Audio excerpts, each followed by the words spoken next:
People these days are starving for identity and community. People want to know who they are and what they are and why they are and what's the point of everything.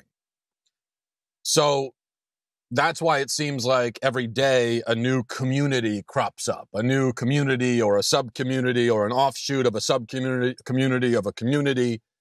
And people will find their identity and their community in anything at all. It seems like everything these days is a community. So it's I'm part of the blank community. And very often people will structure this around their sexual, their sex lives, their sexual proclivities. So every sexual proclivity becomes a community. Every fetish, every sexual interest is its own community, and it's an identity. It's a lifestyle. This is my lifestyle. This is the kind of sex I like to have. So it's my lifestyle. It's my identity. It's who I am as a person. And sometimes this craving for identity, it just kind of, in our culture, it's getting increasingly bizarre and just weird. So there's so many examples of just the weirdest kind of identity people find for themselves. Of course, one example, just a classic example now would be the bronies. Bronies are adult men who enjoy My Little Pony for some reason. And they dress up in My Little Pony costumes and they go to My Little Pony conventions and they wear My Little Pony apparel and they creep me out generally. And this is their identity, is that they like this show for little girls. And then there are people who they call themselves super fans, and they're super fans of something. They're super fans of a movie like Star Wars, or they're super fans of a show or a band, or some other pop culture thing. And we call them super fans because they have found their identity in their fandom.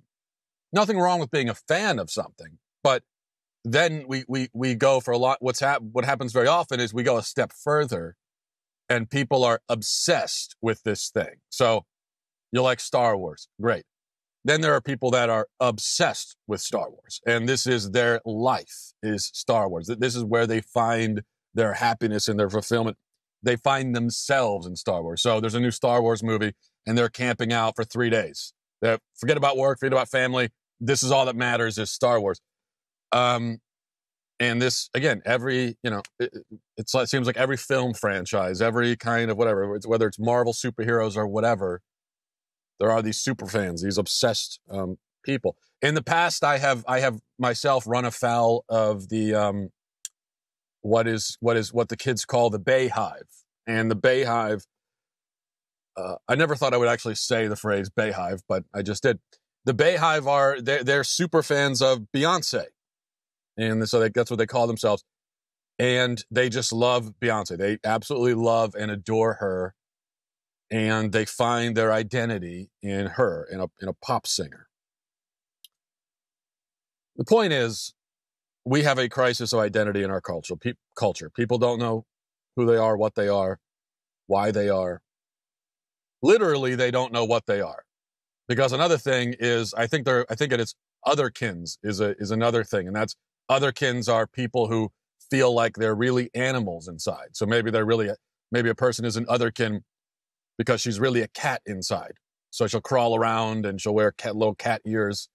And I don't know, she'll use a litter box. I mean, this is what happens in this quest for identity. People are they're, rather than looking without, looking up. People are looking deeper and deeper and deeper within themselves, within their own psyches, within their own egos. They're just kind of plunging into the depths of their minds, of their subconscious, and they're just bringing to the surface whatever they can find. And what they find deep down in there is really just confusion. And it's confusion that takes increasingly dark and disturbing forms. But identity is what they want. It's what they need. It's what everybody needs. And that's where Christianity ought to come in. But the problem is that the Christianity professed from many pulpits is just hollow and worldly, and it doesn't give people that meaning and that purpose and that community and that identity that they crave. So let's just take, for example, the Episcopal Church. The Episcopal Church this week announced that they're going to be removing the words man, woman, and procreation from their marriage liturgy in just the latest, in their latest sort of bow to the LGBT lobby. This is what they're doing because it's offensive to the LGBT people. And Episcopalianism has been kind of skidding into oblivion for decades now. Over the course of the 90s, they lost over 30% of their members. And then in this century, they've been losing, I think, about 2% annually every year. And now there are fewer Episcopalians in America now than there are Jews, which is significant because the Jewish people have always been a small minority in America. The Episcopalian Church, on the other hand, the Episcopal Church used to be the dominant church in America. Not anymore. What happened? Well, you can easily track the church's decline over the past several decades. And you can track it because it corresponds directly with the church shedding its Christian orthodoxy in favor of liberal, secular, worldly, humanistic orthodoxy. So as there, it's just the two things are happening. Attendance is plummeting as the Episcopal Church is just getting rid of one Christian doctrine after another, in the hopes each time of reversing this decline and convincing people to come by being less challenging and by being less Christian. But instead, people just keep leaving. So it began for the Episcopal Church, as it always begins. It began for them in the early to mid 20th century when they embraced birth control and divorce. They got rid of their prohibitions against birth control and divorce. This is where everything always starts, okay? And I know this is an uncomfortable conversation because it's not only Episcopals who embrace those two things in our culture. But here's the thing. Not just the Episcopal Church, but our cultural plunge into the abyss began right there with the proliferation of divorce and birth control. You want to find, if you want to pinpoint an exact moment, that's where it started. That is where it has to start. Birth control and divorce. Because right there, that is how you begin to undermine the family. And to destroy the entire purpose of marriage. And marriage is the foundation of the family. So with divorce, you have forfeited the permanence of marriage, which is one of its defining characteristics. The other defining characteristic of marriage is its procreative capacity. So you've forfeited the procreative capacity of marriage. You've forfeited the permanence of marriage. And now marriage is nothing now. It serves no purpose. You've turned it into just nothing. And so we did that decades ago. Decades ago, the Christian church turned marriage into nothing. And then we were shocked when eventually the gays came and won gay marriage. Well, of course they're going to. We had no argument to make against them. We've already said, well, yeah, marriage that's not necessarily permanent. Yeah, you can make a permanent vow on the altar before God. That doesn't mean you actually have to necessarily keep it. And yeah, you don't have to have kids. I mean, that's not, the very first commandment of the Bible that he gives to man and woman is be fruitful and multiply. It's the very first commandment that God gives human beings. The very first thing he tells us to do is to be fruitful and multiply. You don't have to do that, though. You don't need to. That's not really the point of marriage. So the point of marriage isn't necessarily to have kids. It's not necessarily a monogamous lifetime union. Then what is the point? And that's why we were so ineffective when the gays came and they wanted marriage. And Christians were trying to explain, no, you can't get married. And the gays said, well, why not? Well, we had no arguments to make coming from this perspective, where we've already said marriage isn't necessarily permanent or procreative. Well, then what's our argument? Not to mention that when it comes to divorce, this is one of the things where Jesus, I mean, if you go and read the Gospels and you're reading them honestly, it's almost, no matter how many times you've read them, it's almost surprising how often Jesus actually addresses this issue. It's almost, I don't know, it's almost like Jesus is God and he knew the situation we were going to be in and where the world was going to head. I mean, that's almost what it's like, right? No, that is, Jesus is God. And so he's speaking, of course, he was speaking to the people around him. He's also speaking to us. And that's why this issue of divorce comes up so often in Scripture. And he's so clear about it. Jesus is so clear, saying you cannot get divorced. Getting remarried is adultery. That's what he says. Marry a divorced woman, it's adultery. Boom, that's what he says. It's clear as day. So then they moved from there, they moved to the ordination of women, which, again, Scripture is so clear about this. St. Paul in the epistles could not be more clear about who is supposed to be leading churches. Men. Couldn't have been more clear when he selects 12 apostles and they're all men.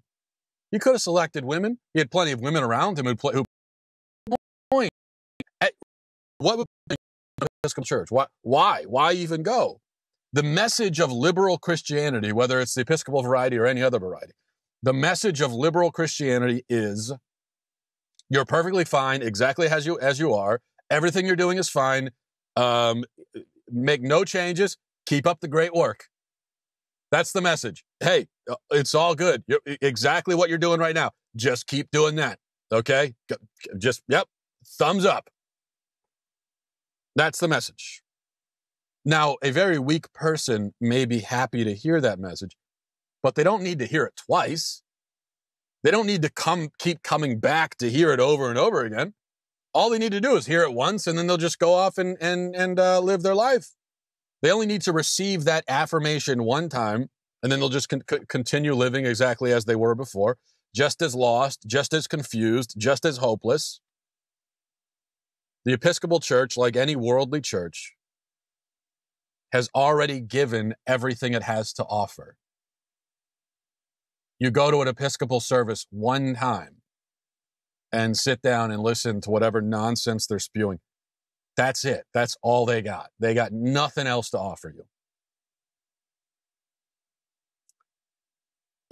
But if a person wants worldliness, okay? If what a person deeply craves is worldliness, they can go literally anywhere else to get it. That's the problem. And if they want lectures on diversity and inclusion, they can go talk to their human resources director at work. If they want encouragement to just continue along in their sin, Satan is happy to provide it using a whole host of methods in our culture. And most of those methods, whether it's through pop music or TV or whatever, will be far more entertaining and enjoyable than anything that the crusty old Episcopal Church can provide. So there's no point. If somebody actually wants what the Episcopal Church or liberal Christianity will give them, well, they can get it anywhere. They can get it anywhere in the world. So going to an Episcopal Church for the sort of Christianity that Episcopal churches preach, it would be like going to a fine dining restaurant and ordering a Twinkie.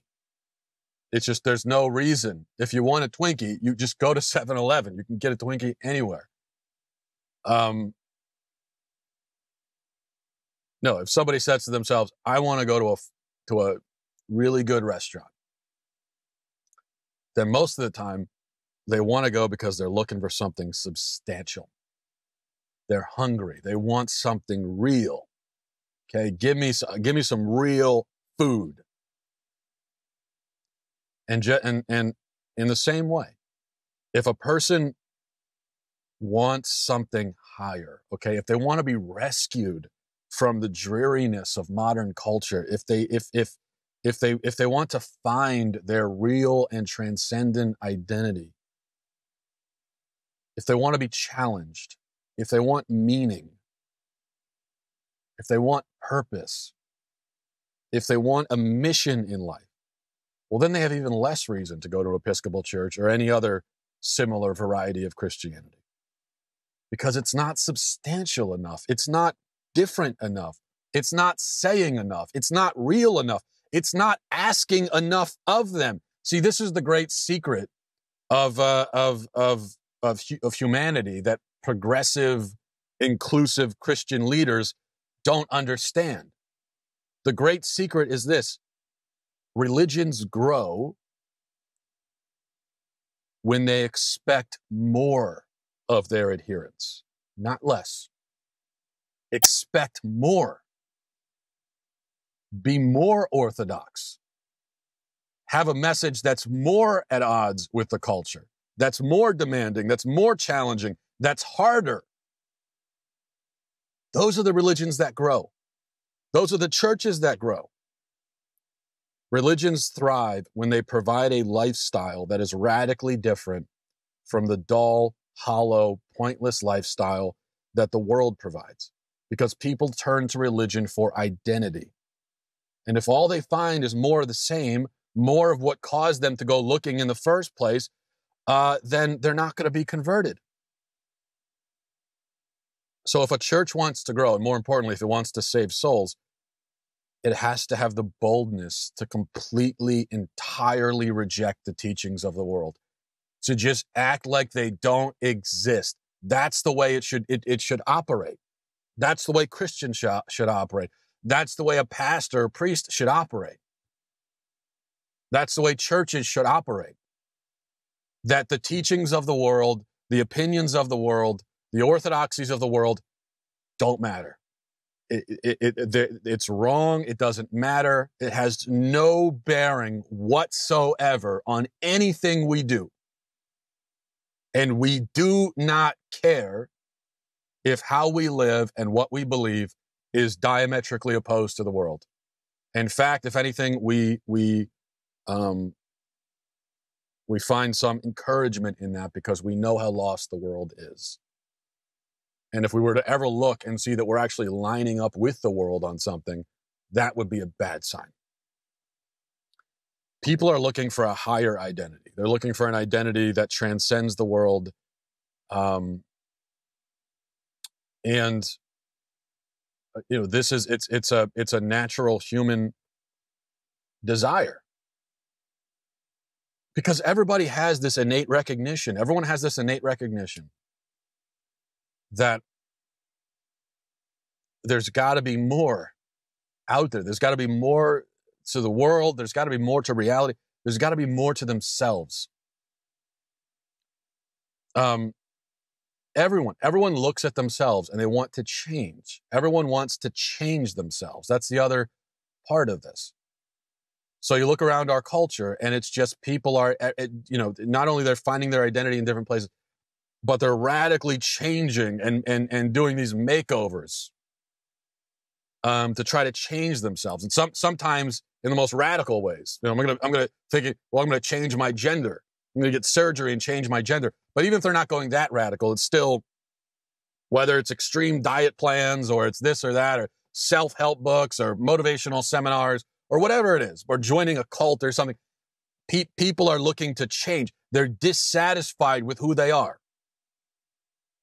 They look at themselves. They don't like who they are. They want to change. They want to believe that it's possible to change. They want to believe that it's possible to emerge into some other kind of new identity that's different from what they have now because they're dissatisfied with it. And that's where the church has to step in and says, here's your new identity. Here it is. And the longer that a person languishes in the world, the longer they languish in sin, the more their identity kind of starts to fade. And the lines start to blur and they become less. That's what sin does to you. It lessens you. It makes you less of yourself. That's why, I think I made this point before, but when you look at really evil people, when you look at serial killers or school shooters or serial rapists or whoever, when you look at the most deranged kind of people who are just wallowing in the darkest sin, when you look at that, they're all kind of the same, aren't they? It's like they're interchangeable, one with the other. You almost lose track of them. School shooters, so which one did which one? You can't even remember. They all seem to be identical in terms of just their motivations, the kind of people they are, just everything, even their history, their family situation. Everything seems to be kind of just the same. They just blur together into one just mass into one weird, gross, horrible fog of humanity. That's what they become. Whereas when you look at the heroes, when you look at virtuous, godly people, well, they're all so distinct and different and beautiful, and their stories are different, and everything is just different. They stand out. They're like these bright, shining stars in the midst of the fog. They stand out. They are so distinct. Because it's in that where we find ourselves. And ultimately, when we stand before the throne of judgment, when we stand before God, we're either going to be welcomed home into communion with God, where we will finally find our truest, our perfected identity, which is free from all of these sorts of patches of nothingness that are within us, this kind of sin, these holes. Sin are these holes in our soul that are there. And so we all have these bits of emptiness in us. Some have more than others. When we go to heaven, well, that's all filled in. That's all gone now, right? Or if we're cast into damnation, then there we will go and we will be just nothingness. Which isn't to say that hell is real or that we disappear and that so we don't really go to hell. I'm not saying that. Hell is real. Souls go to hell. Satan is real. All that's real. But the souls in hell have been stripped, or rather they've forfeited all that's real about them, all that's substantial.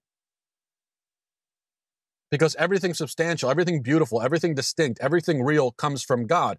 None of that goes into hell. It can't. And so the souls in hell are just this blur of ego. Still there in some way, now they're outside of time and space, but so still existing, but just nothingness. I'm reading a book called The Lord I just finished it actually. It's called The Lord by Romano Guardini. It's a beautiful book. I highly recommend it, about the life of Christ. And he has a great line about judgment. He says that as you stand there before God, you'll find out how much of you is. I thought that was a great way of putting it, kind of a terrifying way of putting it. How much of you still is. Because there's the you that God gave you and intended for you.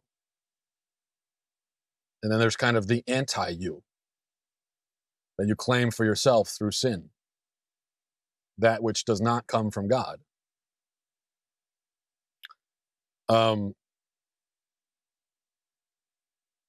So Christianity should put us on the path towards finding our true selves in God.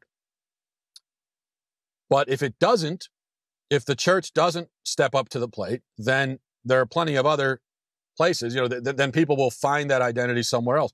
Why do you think Islam is the fastest growing religion in the world? Because it is. Why is that? Think about it. In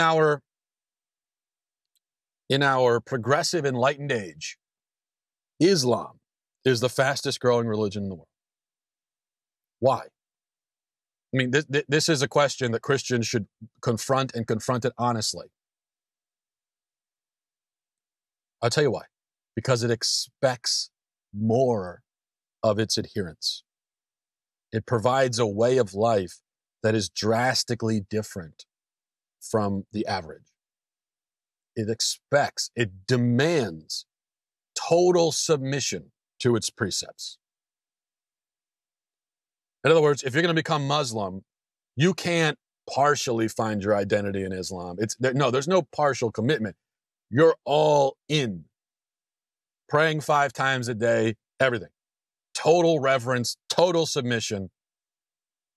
Islam is not afraid to talk about obedience, not afraid to talk about punishment, concepts that have gone out of vogue in Western Christianity. Islam is an identity. And so people come to it and they find this whole new identity and this challenge to live differently, which is what they want.